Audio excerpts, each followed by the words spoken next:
ఏమైంది మేడం అసలు అక్కడ కేతనపల్లిలో ఏం జరిగింది అసలు? మాకు 16న మాకు 16న ఎన్నికలు జరగాలి. ఆ రోజు మేము వెళ్తే మాకు అక్కడే ఆపేసి బార్కెట్లేసి మాకు పోలీసులు మాకు సహకరించకుండా మమ్మల్ని లోపలికి వెళ్ళకుండా నిర్బంధించి మమ్మల్ని లోపలికి వెళ్ళనివ్వకుండా ఎలక్షన్ ఆపేసారు. ఆపేస్తే మేము మళ్ళీ నిన్న వెళ్ళినాము.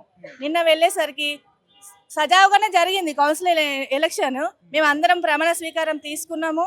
అందరికి పట్టాలు ఇచ్చారు, తీసుకున్నాము. తీసుకున్న తర్వాత వివేక్ సార్ వచ్చి నేను 2 నిమిషాలు మాట్లాడతాను అని చెప్పి మైక్ తీసుకొని ఎంఆర్ఓ పర్మిషన్తోనే మాట్లాడిండు.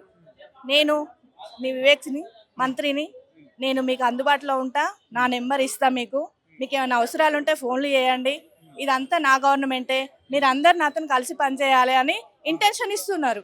మేము ఎవరం బెండ్ కాలేదు. బెండ్ కాకపోయేసరికి వీళ్ళంతా టీ బ్రేక్ అని చెప్పేసి బయటకు వెళ్ళారు.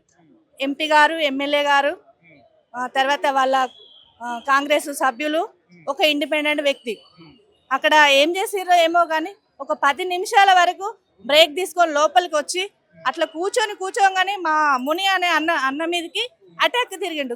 గుర్రం శ్రీనివాస్ అనే వ్యక్తి కాంగ్రెస్ అభ్యర్థి అంటే ఇండిపెండెంటే, కానీ తాను కండువా కప్పుకొని ఇండిపెండెంట్ వ్యక్తిగా వ్యవహరిస్తున్నాడు. ఆయన కాంగ్రెస్ అభ్యర్థి కానీ ఇండిపెండెంట్ గా